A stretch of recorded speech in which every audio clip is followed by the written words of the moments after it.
நாம் தமிழர் கட்சி முன்னெடுத்துள்ள அறப்போராட்டத்தில் தலைமையேற்ற நடத்தி கொண்டிருக்கிற எங்கள் அண்ணன்மார்களே, திறந்திருக்கிற தாய்க்கும் சொந்தங்களே, உங்கள் அனைவருக்கும் பணிவான வணக்கம். அன்பையும் இரக்கத்தையும் மனிதத்தையும் போதிக்கும் மகத்தான மார்க்கம் இஸ்லாம்.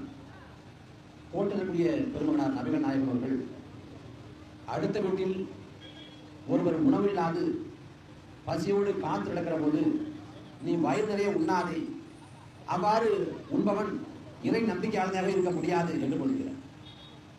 அடுத்த வீட்டில் ஒருத்தன் பசியோடு இருக்கான் அப்படின்னா நீ வயிறு நிறைய உண்ணாத, அப்படி சாப்பிட்டனா நீ வந்து ஒரு இறை நம்பிக்கையாளனே இல்லைங்க. அடுத்த வீட்டில் இருக்கிறவங்க இஸ்லாமியன்னு சொல்லல, யாரோ ஒருவன், யாரோ ஒரு மனிதன் அவன் சாப்பாட்டு வழியில்லாமல் கிடக்கிறப்ப நீ அவனுக்கு கொடுக்காம சாப்பிட்டா நீ இறை நம்பிக்கையாளர். அவரே சொல்றாரு, ஆக சிறந்த தர்மம் என்பது பசித்து கிடக்கிற ஒருவனுக்கு உணவளிப்பது தாங்கிறது. அப்படி அன்பையும் இரக்கத்தையும் கருணையையும் கொடையும் போதிக்கக்கூடிய ஒரு மார்க்கம், மகத்துவம் வாய்ந்த மார்க்கம் இஸ்லாம். எவ்வளவு பெரிய கோடீஸ்வரனா இருந்தாலும், எவ்வளவு பெரிய பணக்காரனா இருந்தாலும், எவ்வளவு பெரிய லட்சாதிபதியா இருந்தாலும், அவன் நோன்பு காலம் இருந்தால், நோன்பு காலம் என்றால் பசியோடு கிடக்கணும், அவன் பசி பட்டியை உண்ணணும். அதான் இஸ்லாம் சொல்ற உன்னதமான போதனை. அப்படி பசியோடு பட்டினியோடு கிடந்தால்தான் வறுமையில ஏழ்மையில வாழ்றவர்களுக்கு உதவி பண்ணுவாங்க அப்படிங்கிற ஒரு பொது நோக்கத்துக்காக தான் அந்த மார்க்கம் அதை விதிக்குது. அதே போல ஈகையை வலியுறுத்துது. அந்த மார்க்கமே சொல்றது, ஒருபோதும் நீ வந்து வட்டி வாங்கவோ வட்டி கொடுக்கவோ கூடாது. மது அருந்துதல், வட்டி வாங்குதல் போன்றவற்றெல்லாம் ஹராம் அப்படின்னு எல்லாத்தையும் வெறுத்து ஒதுக்குது.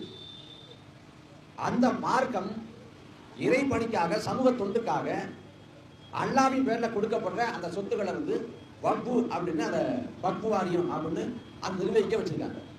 இதுல மத்திய வகுப்பு வாரியம் வகுப்பு வாரியம் இருக்கு, மாநில வகுப்பு வாரியம் இருக்கு. அது பல ஆண்டுகளா இருக்குது.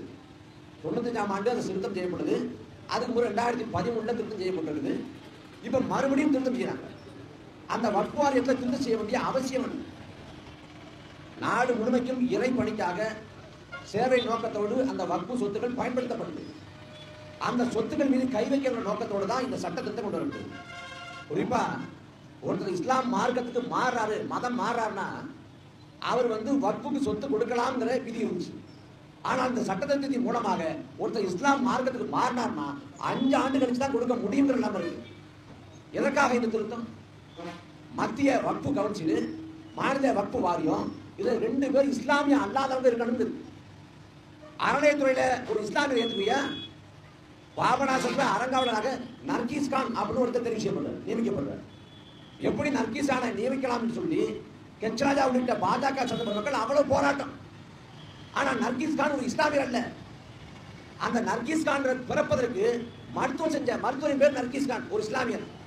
தனக்கு உயிர் கொடுத்த இஸ்லாமிற்கு நன்றி கடனாக அவர் பெயரையே இந்துவாக, இவங்க சொல்ற கோட்பாட்டுப்படி இந்துவாக இருக்கிற போதிலும் நர்கீஸ் கான் சொல்லியிருக்காங்க.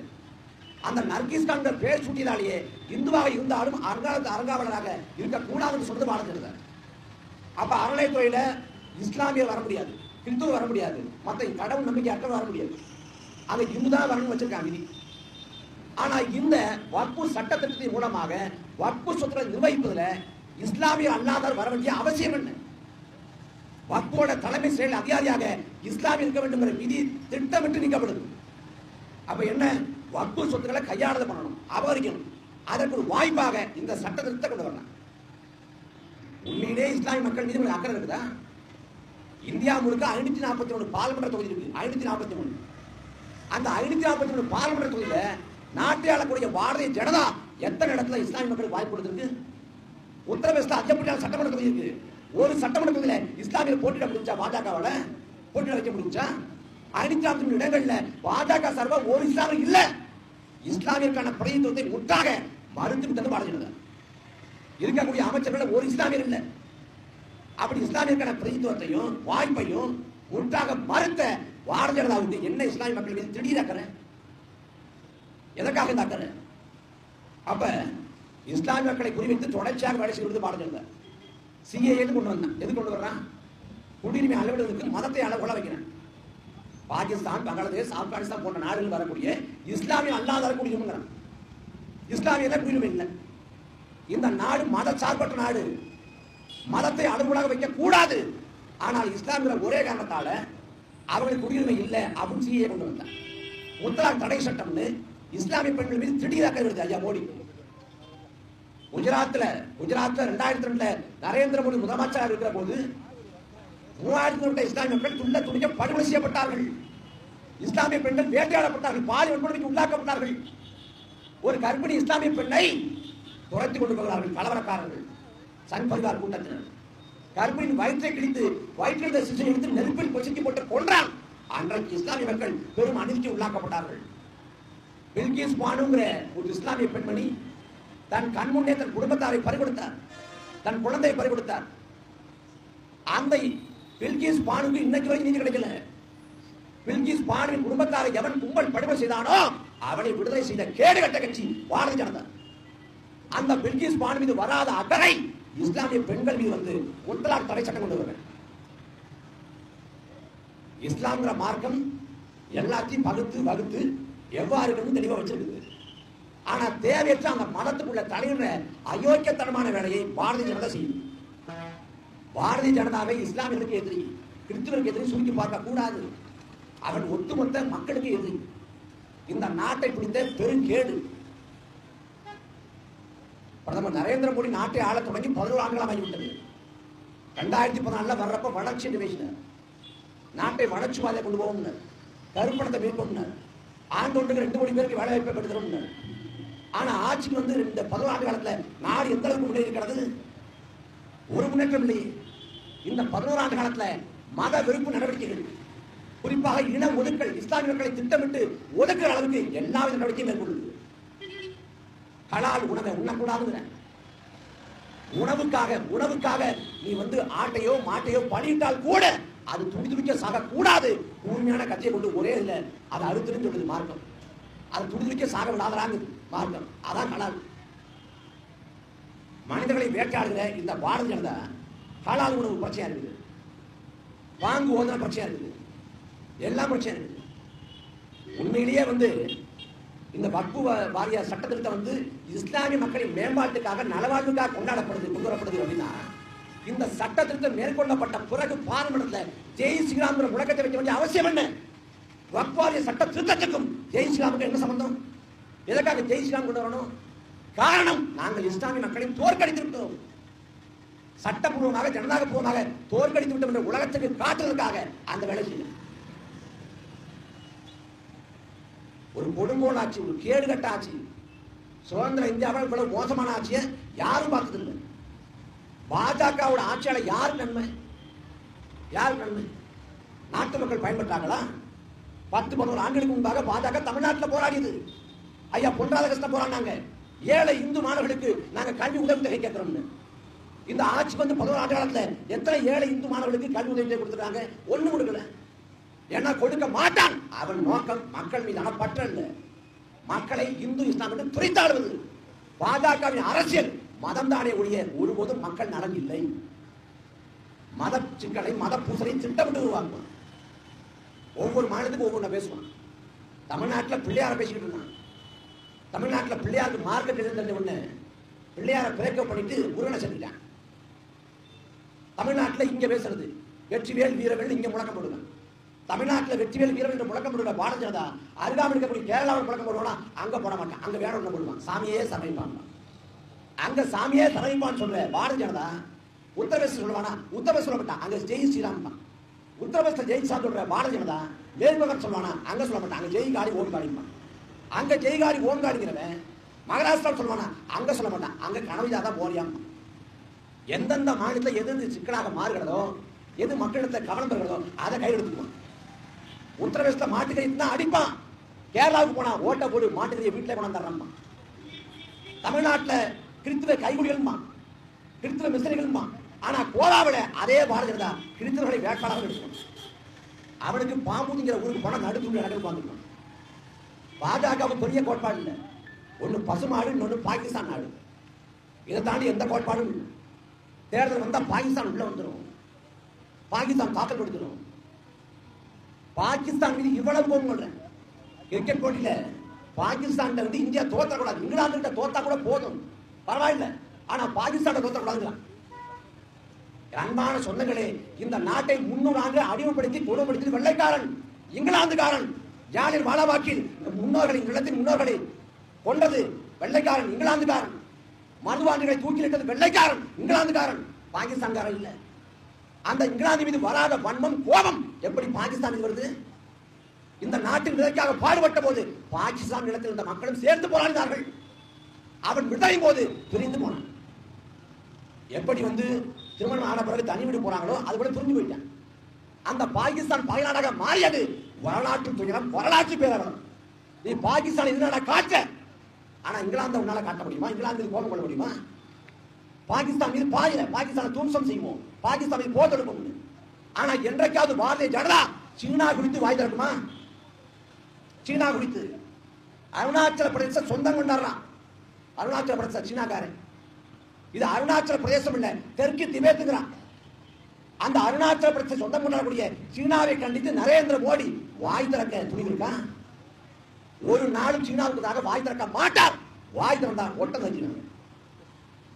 56 இன்ச்சு நாங்க 56 இன்ச்சுக்கு நாம் கூட மார்பு அகன்ற மார்பு நினைச்சோம். கடைசி வாய் எல்லாம் வாய் ஜானம்.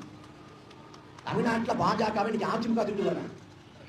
நம்ம ஊர்ல சொல்லுவாங்க சனி படம் தனியா போகாதுன்னு. வா, பாஜகவோடு திமுகவும் அதிமுகவும் ஒரே சமயத்தில் கூட்டணி வைத்து தமிழ்நாட்டுக்கு வந்தாலும் சரி, தமிழ்நாட்டில் பாஜகவோட மயம் இருக்கு. தமிழ்நாட்டில் எந்த காலத்தையும் பாஜக வெள்ள போறது இல்ல, அவனுக்கே தெரியும். எந்த காலத்தையும் பாஜக வெள்ள போறது இல்லை. 2014 வளர்ச்சி குஜராத் சிறப்பா இருக்கு. குஜராத் மாடல். குஜராத் போல இந்தியா முழுக்க வளர்ச்சியை பெற மோடிக்கு ஓட்டு போடுங்க. 2014 இந்தியா முழுக்க வெற்றி பெற்றது பாரதிய ஜனதா. நரேந்திர மோடி வெற்றி பெற்றார். தமிழ்நாட்டில் 5 கட்சிக்கு மேல கூட்டணி வச்சான். மோடியை பிரதமராக்குவோம் ஓட்டு போடுங்கன்னு. இந்தியா முழுக்க வெற்றி பெற்ற பாரதிய ஜனதா தமிழ்நாட்டில் மண்ணை கவியது. இது வரலாறு. 2019 பாஜக மண்ணை கவியது. 2021 சட்டமன்ற தேர்தல் பரப்பையும் போது அதிமுகவோடு கூட்டணி வைத்த பாஜகவின் வேட்பாளர்கள் மோடி படத்தை, அமித்ஷா படத்தை போட்டு வாக்களிக்க பயந்து ஜெயலலிதா படத்தை, எம்ஜிஆர் படத்தை கொண்டு ஓட்டுக்கிட்டேன். சொந்த கட்சிக்காரனை மோடி படத்தை, அமித்ஷா படத்தை கொண்டு போனோம்னா ஓட்டு போட மாட்டான்னு பயப்பட்ட நிலம் இந்தியாவிலே தமிழ்நாடு மட்டும்தான். அந்த தமிழ்நாட்டில் எந்த ஆளத்தையும் பாஜக வர போறதும் இல்லை, வெள்ள போறதும் இல்லை. அண்ணாமலை பெரிய பொறுப்பில் இருந்தாரு. கடைசியா ஒரு புதிய செருப்பை கொடுத்து அனுப்பிட்டாங்க. இனிமேல் நகரா நாயகர் வந்தாங்க. யார் வந்தாங்க? தமிழ்நாட்டில் பாஜக கதையாக போடுது. மத்தியில் அதிகாரத்தை வச்சு ஓட்டி கொண்டிருக்கான். அதுவும் வரக்கூடிய 2019 முடிஞ்சிடும். இவன் ராமர் கோயில் தான், ராம ராஜ்யம் தான், ராமரின் பேரை சொல்லி அரசு பண்ணான், இஸ்லாமிய வெறுப்பை தூண்டினான்.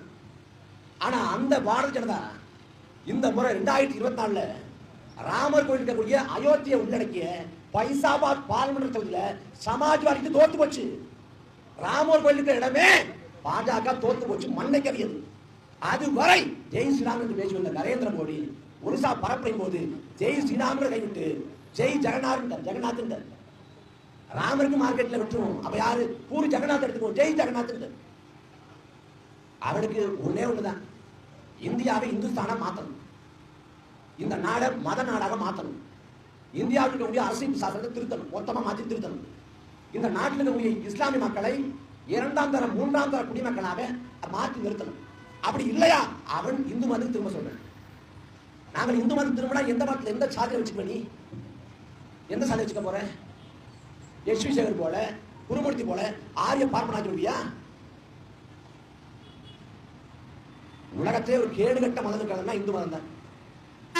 உலகத்துல பல்வேறு சமயங்கள் இருக்கு, மதங்கள் இருக்கு. எந்த மதமும் தன் மதத்தோட இலக்கியங்களை, காப்பியங்களை, புராணங்களை படிக்க கூடாதுன்னு சொல்லல. ஆனா இந்து மதம் சொல்லுது, நீ புராணத்தை படிக்க கூடாது, படித்தால் அடுத்த பிறவிலே பேயாக பிறப்பாய். நீ காதலை கேட்டால் உன் காதலை ஈயத்தை காட்சி ஊத்தருந்தது. இஸ்லாம் மார்க்கம் இருக்கு, கிறிஸ்துவ மார்க்கம் இருக்குது. அந்த மார்க்கங்கள்ல ஆற தழுவுது. எங்கள் மதத்துக்கு வாங்கன்னு கூப்பிடுது, ஆற தழுவுது. ஆனா இந்து மதம் சாதிகளாக துண்டாடுது. பார்த்தால் திட்டு, தொட்டால் திட்டு சபிக்கிறது. மனு தர்மத்தை எழுதி வைத்து என்ன சாதிகளாக பகிர்கிறது. இந்த சாலையில் நீ நீர் எடுக்க கூடாது, அந்த சாலை வழியாக நீ போகக்கூடாது, இந்த குளத்தில் நீர் எடுக்க கூடாது என்று தடை வைக்கிறது. அண்ணல் அம்பேத்கர் முழக்கத்தை முன்வைத்தார், நான் இந்துவாக பிறந்து விட்டேன், ஒருபோதும் இந்துவாக இறக்க மாட்டேன். இந்துக்கள் எறும்புக்கு சக்கரை இடுவார்கள், மனிதர்கள் நீடு திருடுக்க தடை விதிப்பார்கள்.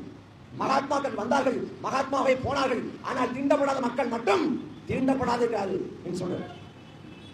அப்படிப்பட்ட இந்து மதம் நம்மை ஆட்கொண்டு சாதிகளாக பிளந்து பிடிக்கிறது. நாட்டை ஆளக்கூடிய பாரதிய ஜனதா இந்த நாட்டை நாசமாக்க என்னென்ன வேலைகள் இருக்கிறதோ அத்தனை வேலைகளும் கடந்த 11 ஆண்டுகள் செய்து கொண்டிருக்கு. காஷ்மீரோட மாநில தன்மையை பறிச்சுட்டான். கச்சத்தீவை திருப்பி எடு என்று போராடுறான். ஆனா அதற்கு எந்தவித முன்னேறமும் இல்லை. பாரதிய ஜனதா இருந்து இல்லை. அதே சமயத்தில் அவன் காஷ்மீரை துண்டாடிட்டான். காஷ்மீர் சுதந்திர இந்தியாவிட காஷ்மீர் இல்ல. நேருவோட ஒப்பந்தத்தின்படி உடன்பாட்டின்படி இந்தியாவோட சேர்க்கப்பட்ட இடம்தான் காஷ்மீரை ஒழிய காஷ்மீர் காஷ்மீருக்கு சொந்த ஒழிய இந்தியாவுக்கு சொந்தமாக இருந்தது இல்லை. இது வரலாறு. அந்த காஷ்மீர் இடத்து மக்கள் மீது அடக்குமுறை ஒடுக்குமுறை கட்டமைத்து விட்டு இயல்பான வாழ்க்கையை துளைக்க செய்திருக்கிறது பாரதிய ஜனதா. அதே போல பொது சிவில் சட்டத்தை கொண்டு வர துடிக்கிறான். எல்லாருக்கும் ஒரே மாதிரி சட்டம் தான். கொலை பண்ணா கொல்ல பண்ணா எல்லாருக்கும் ஒரே மாதிரி சட்டம் தான். ஆனா மதம் சார்ந்து அது சிவில்ல மாறுபடும். இல்ல அதுலயும் ஒரே மாதிரி கொண்டு வருவா. பஞ்சாப்ல இருக்கிற சீக்கியன் அவன் தாடி எடுத்துட்டு டர்பன் எடுத்துட்டு அவன் எல்லோரையும் போல விட முடியுமா? சீக்கியன் கத்தி வைத்துக் கொள்ள கத்தியோடு பார்லிமெண்ட்டுக்குள்ள போகிறதுக்கு அவன் வானொலி நிலையத்துக்குள்ள போறதுக்கு அனுமதி இருக்கு. ராணுவத்தில் பணிபுரிந்தால் தாடி வைத்துக் கொள்ளலாம். சீக்கியனுக்கு உரிமை இருக்கிறது. அந்த உரிமை நீக்க முடியுமா ஒரு பொது சிவில் சட்டத்தின்படி? எதற்கெல்லாம் ராமர் கோயில் கட்டணும், ராமர் கோயில் கட்டணும். கட்டினா அங்க ஒழுகி தண்ணி விட்டுது. இப்ப ராமர் கோயில் கட்டி நாட்டு மக்கள் என்ன கிடைச்சிச்சு? ராமர் கோயில் தொடங்கி இப்ப எல்லா கோயிலும் வைக்கிறான். திருப்பரங்குன்ற மலையில அங்க இவர் தாங்க இருந்தாரு. இந்த மலையை நம்ம நகர்த்தி கொண்டு வைக்கிறோங்கிறேன். பாஜகவின் அரசியல் எப்போதும் மத பூசல், மத சிக்கல், மக்களை பிரித்தாலும் சூழ்ச்சி. அதை வைத்து மக்களை துண்டாரம் நினைக்கிறேன். நாடு முழுக்க வாழக்கூடிய இஸ்லாமிய மக்கள் பெரிய சிக்கல்களை உள்ளாக்கியிருக்காங்க. இந்த நாட்டு விடுதலைக்காக RSS பாடுபடல, மோகன் பகவத்தோட முன்னோர்கள் பாடுபடல, சாவர்கர் பாடுபடல, கோல்வால்கர் பாடுபடல, கோட்சே பாடுபடல. ஆனால் எங்கள் இஸ்லாமிய சொந்தங்கள் இந்த நாட்டு விடுதலைக்காக பாடுபட்டிருக்கான். ரத்தம் செஞ்சிருக்கான், வீரவை செஞ்சிருக்கான், உயிரை விளையாக கொடுத்திருக்கான், சிறைக்கு போயிருக்கான், தூமலை செஞ்சிருக்கான். நாட்டு விடுதலைக்காக பாடுபட்ட இஸ்லாமிய சொந்தங்கள் இன்றைக்கு வதைக்கப்படுறாங்க. நாட்டு விடுதலைக்காக எந்த பகுதியும் செய்யாத RSS அதன் அரசியல் பிரிவான பாரதிய ஜனதா நாட்டை ஆளுகை செய்து கொண்டிருக்கிறது. வரலாற்று பேரவனம். இந்த தேச விடுதலைக்கும் பாஜகவுக்கும் எந்த தொடர்பும் இல்லை. தேச நடந்துக்கும் பாஜகவுக்கும் தொடர்பும் இல்லை. ஆனா வியாக்கியானம் இருப்பான். நாங்கள் தான் நாட்டை பாதுகாக்க போறோம், நாங்கள் தான் நாட்டை சுபிட்சமாக்க போறோம். இந்த வக்ஃப் சட்ட திருத்தம்ங்கிறத இஸ்லாமிய மக்களுக்கு, இஸ்லாமிய சொந்தங்களுக்கு இழைக்கப்பட்ட அநீதி என்று பார்க்கக்கூடாது. ஒரு ஜனநாயக படுகொலை, ஒரு மத துவேஷம், ஒரு அரச பயங்கரவாதம், ஒரு அரச வன்முறை என்றுதான் பார்க்கணும். எந்த ஒரு சிக்கலையும் அதை சார்ந்த ஒரு சாரர் மட்டும் போராடினால் தீர்வு கிடைக்காது. ஆனால் ஒட்டுமொத்த நாடும் திரண்டு போராடுகிற போது அது தீர்வை என்றும் விடுதலை பெறும். வேளாண் சட்டங்களை திரும்ப பெற முடியாதுன்னா போராடி பஞ்சாப் இடத்திலிருந்து போன விவசாயிகள் போராடி வேளாண் சட்டங்களை திரும்ப பெற வச்சாங்க. ஜல்லிக்கட்டு சாத்தியம் இல்லை, நாங்கள் நடப்பதற்கான சட்டப்பூர்வ வாய்ப்புகள் இல்லைன்னா தமிழ்நாடு முழுக்க மாணவர்களின் இளைஞர்களும் போராடி அதை சாத்தியப்படுத்தினாங்க.